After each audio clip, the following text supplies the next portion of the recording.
जय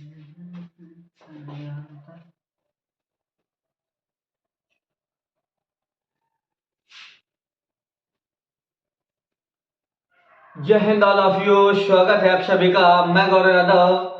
आज आप लोगों को फिजिक्स का 10th का जो मैंने प्रकाश का अपवर्तन पढ़ाया था उसके चैप्टर था जो कंप्लीट हो गया था। तो चैप्टर खत्म होने के बाद हम लोग क्या करेंगे कि इससे कुछ न्यूमेरिकल देखेंगे, और जो न्यूमेरिकल है इसके बहुत ही छोटे छोटे और आसान न्यूमेरिकल है।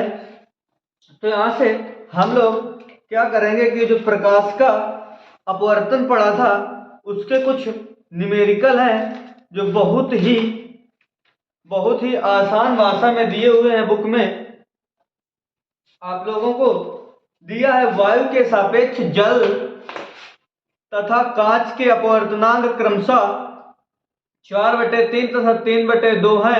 कांच का जल के सापेक्ष अपवर्तनांक ज्ञात कीजिए।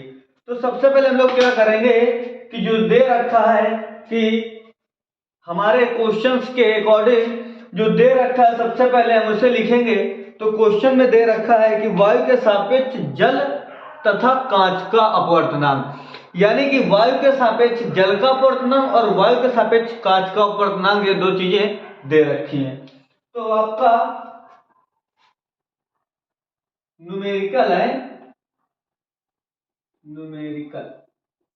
न्यूमेरिकल हम लोग जो फर्स्ट है आपका वो दे रखा है कि वायु के सापेक्ष जल का अपवर्तनांक और वायु के सापेक्ष कांच का अपवर्तनांक जो क्वेश्चन पे पुट है। तो क्वेश्चन पे दे रखा है वायु के सापेक्ष हम किस प्रकार लिखते हैं, एयर टू वाटर। आपका दे रखा है वायु के सापेक्ष जल का तथा कांच का अपवर्तनांक। तो वायु के सापेक्ष जल का अपवर्तनांक 4/3 और वायु के सापेक्ष कांच यानी ग्लास का अपवर्तनांक दे रखा है 3/2। और आपसे पूछ रहा है कि कांच का जल के सापेक्ष अपवर्तनांक, कांच ग्लास सापेक्ष किसके, जल के। हमें क्या बताना है कि कांच का जल के सापेक्ष अपवर्तनांक। मैंने आपको कल की जो वीडियो थी उसमें क्या बताया था कि जो कांच का ये जो फर्स्ट होता है ये उस माध्यम में, और जो सेकंड होता है उसके सापेक्ष होता है। तो हम लोग क्या ऐसे पढ़ रहे थे, तो क्या बोल रहे थे, वायु का यानी कि एयर टू वाटर। इसे हम किस प्रकार बोलेंगे इंग्लिश में, एयर टू वाटर। हिंदी में क्या बोलेंगे कि वायु के सापेक्ष जल का अपवर्तनांक। इसे वायु के सापेक्ष कांच का अपवर्तनांक, वैसे चिन्ह के रूप में, परिपाटी के रूप में व्यक्त करने के लिए इसे क्या बोलेंगे, एयर टू ग्लास। तो हमें क्या ज्ञात करना है कि ग्लास टू वाटर यानी कि कांच के सापेक्ष जल का अपवर्तनांक। हम लोगों ने क्या देखा था कि मैं आप लोगों को सबसे पहले कुछ फॉर्मूले क्लियर कर रहा हूं जो आप लोग ध्यान से देखेंगे। मैंने सबसे पहला आपको उत्क्रमणिता का सिद्धांत दो माध्यमों के लिए बताया था और उस पर जो फार्मूला निकल के आया था, एयर टू वाटर बराबर 1/वाटर टू एयर, पहला फार्मूला। उसके बाद जो आपका सेकंड फार्मूला था स्नेल का नियम, n बराबर sin i upon sin r। उसके बाद नेक्स्ट था क्रांतिक कोण अपवर्तनांक में संबंध, n बराबर 1/sin c। उसके बाद नेक्स्ट और लास्ट आपका जो फार्मूला था कि तीन माध्यम दिए हो तो प्रकाश की उत्क्रमणिता का फार्मूला। तो ये केवल दो माध्यमों के लिए था, तो तीन माध्यम के लिए था आपका एयर टू वाटर,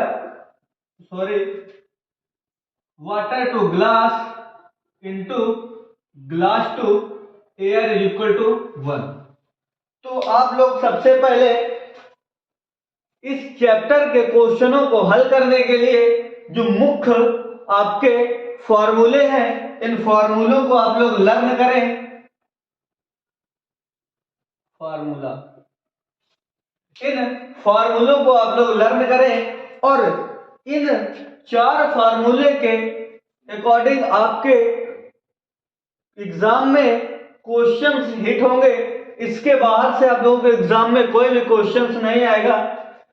और सबसे पहले हम लोग क्या देखेंगे कि इन क्वेश्चनों में से हमें कौन सा फार्मूला लगाना है। तो हमें air to water, water to glass, glass to water निकालना है। यहां पर निकाल दे क्या रखा है, वाटर टू ग्लास क्वेश्चन में, और एयर टू ग्लास, इधर ग्लास टू एयर। इस प्रकार से हमें इन 3 माध्यमों को अकॉर्डिंग जो आपकी उत्क्रमणिता का फार्मूला है वो यहाँ पर हम लोग पुट करेंगे। तो हम लोगों ने जो एयर टू ग्लास का ये फार्मूला यहाँ पर पुट करेंगे।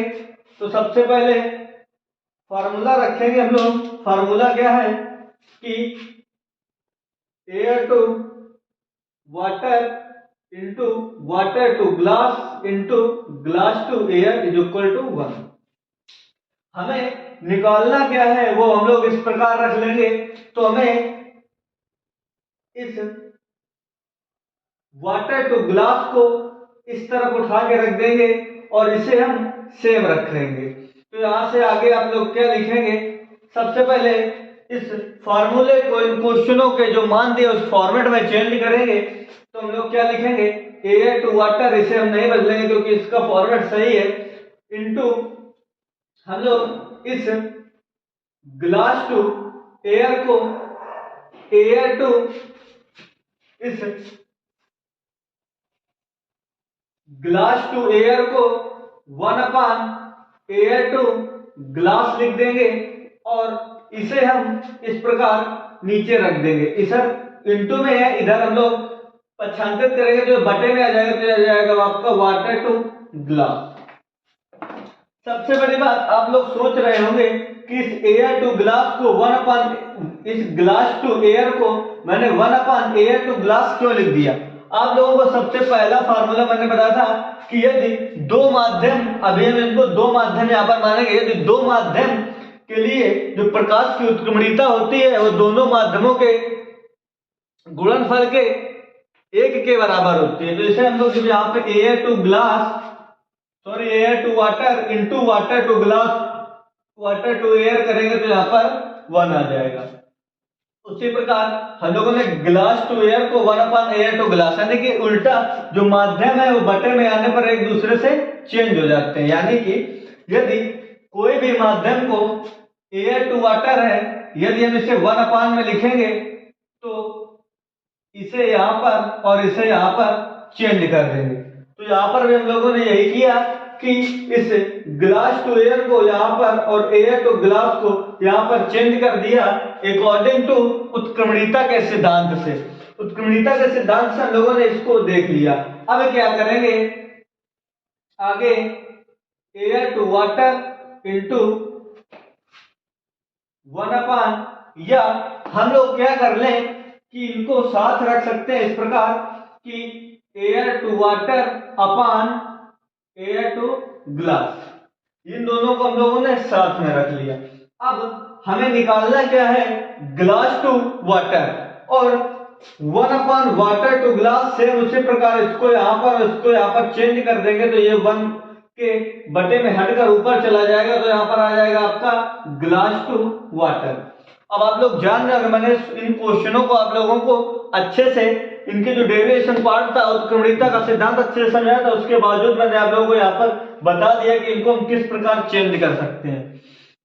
हमें ग्लास टू वाटर निकालना है, एयर टू वाटर और एयर टू ग्लास दे रखा है। तो हम लोग यहाँ से क्या करेंगे कि इन जो मान दे रखे हैं उनको हम हल करेंगे। तो यहाँ पर 4/3 और पूरे के बटे 3/2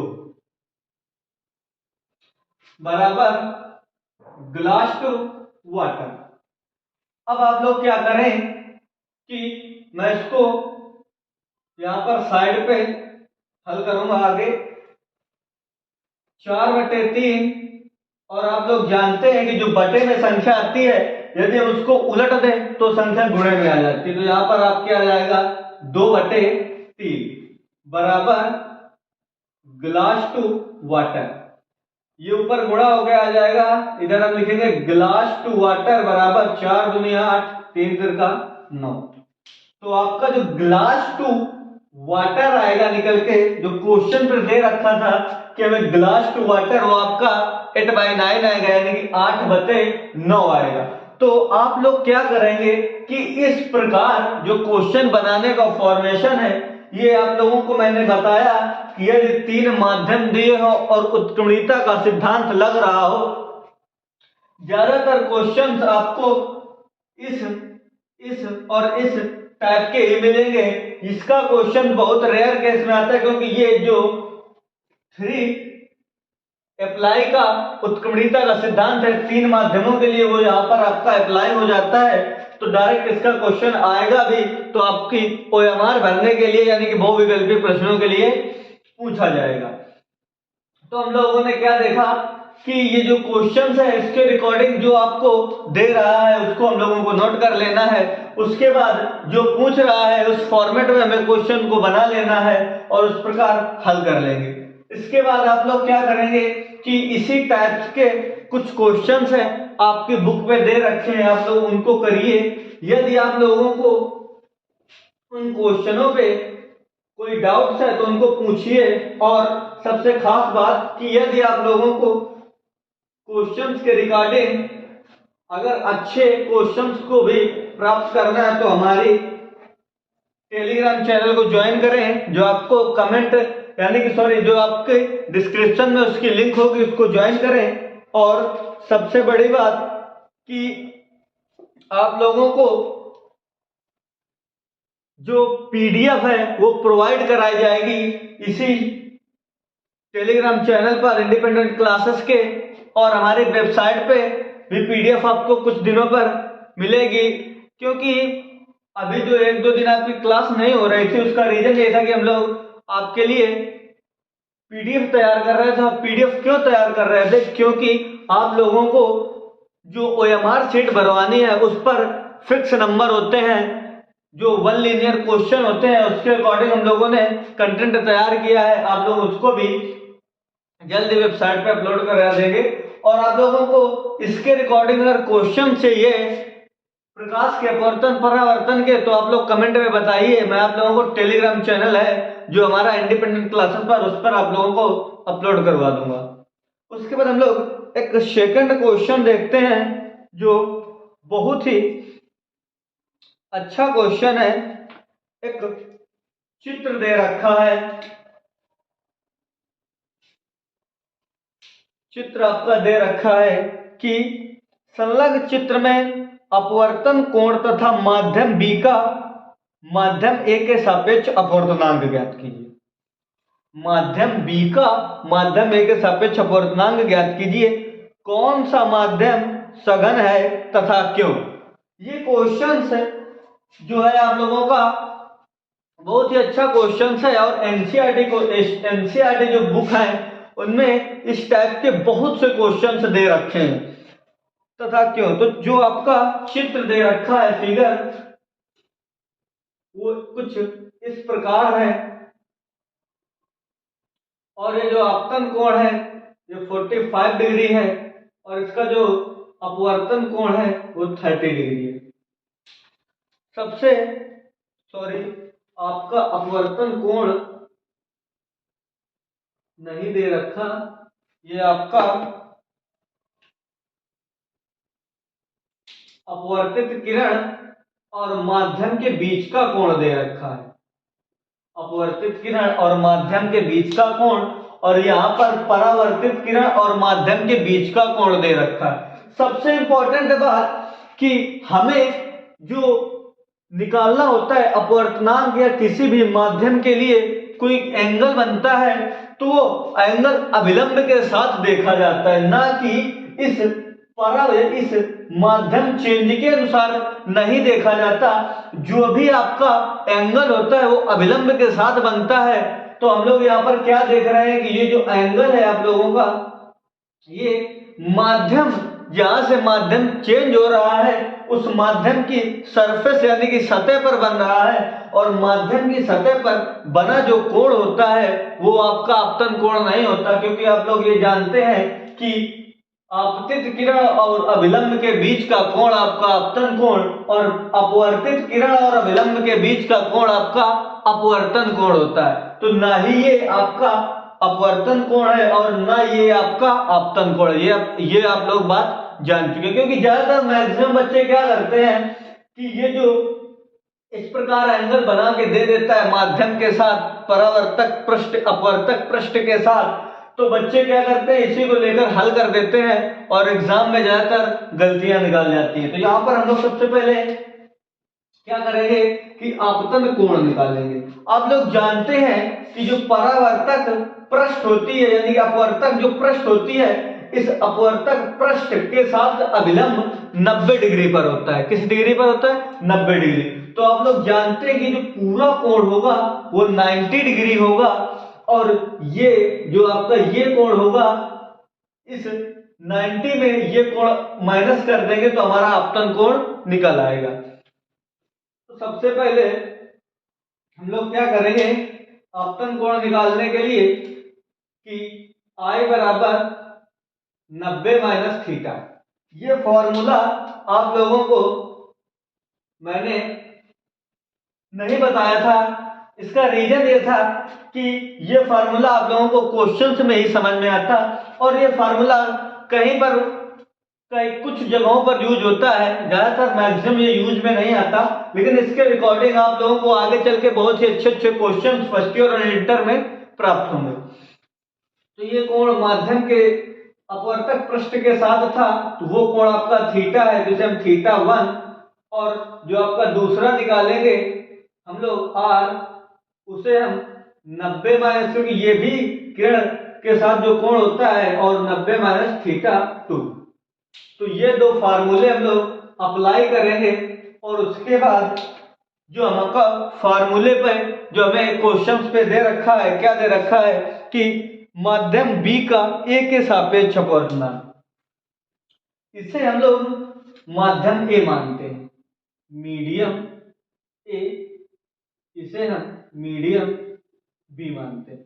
और क्वेश्चंस क्या कह रहा है कि माध्यम B का माध्यम A के सापेक्ष अपवर्तनांक, माध्यम B का माध्यम A के सापेक्ष अपवर्तनांक ज्ञात करना है।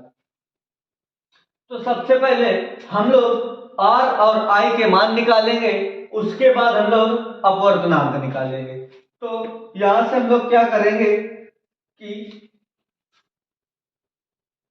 I बराबर 90 माइनस थीटा की जगह 45 डिग्री, और यहां से I का मान आपका निकल के आएगा 45 डिग्री। उसके बाद हम इसी प्रकार R निकालेंगे 90 माइनस थीटा 2, और थीटा 2 क्या है आपका 30 डिग्री। आप लोग यहाँ पर लिख ले थीटा 1 बराबर 45 डिग्री, थीटा 2 बराबर 30 डिग्री, और इसे हम 30 डिग्री एंगल यहाँ पर माइनस करेंगे तो R का मान निकल के आएगा 60 डिग्री। यहाँ पर हम लोगों ने I तथा R के मान प्राप्त कर लिए। अब आप लोगों को क्या करना है कि आगे से हम लोगों को अपवर्तनांक निकालना है, और अपवर्तनांक निकालने के लिए I और R का मान दिया हो तो हम लोग स्नेल के नियम का प्रयोग करते हैं। आप लोगों को दिख रहा होगा कि ये जो है आपका स्नेल का नियम, वो यहाँ पर पुट करेंगे। आप लोग इनको इन जो फार्मूले हैं क्या करना कि आप जो नोट्स बना रहे हो उन नोट्स बनाने के बाद जो लास्ट में इन जो जो पूरे टॉपिक के फॉर्मूले, उन फॉर्मूलों को एक जगह मेंशन कर ले लास्ट पेज में, और उसके बाद इस प्रकार हम लोग क्वेश्चनों को हल करेंगे तो आसानी रहेगी आपको हल करने में। तो ये फॉर्मूले आप लोग एक साइड एक जगह पर मेंशन कर लेंगे अपने नोट्स में। उसके बाद हम लोग आगे क्या करेंगे कि स्नेल का नियम लगाएंगे, n बराबर sine I upon sine R। यहां से n सेकंड माध्यम के सापेक्ष फर्स्ट का अपवर्तनांक हमें निकालना होता है। तो इसी प्रकार हम लोग वही आगे से करेंगे। B2A यानी कि दूसरे माध्यम का पहले माध्यम के सापेक्ष अपवर्तनांक। अब हम लोग क्या करेंगे कि यहाँ पर साइन आई, आपका आई का मान 45 डिग्री, साइन 45, और यहाँ से आर का मान, सॉरी ये साइन आर आएगा, साइन आर और साइन आर का मान 60 डिग्री, और यहां से आपका साइन 45 1/√2 और साइन 60 इसका मान होता है √2।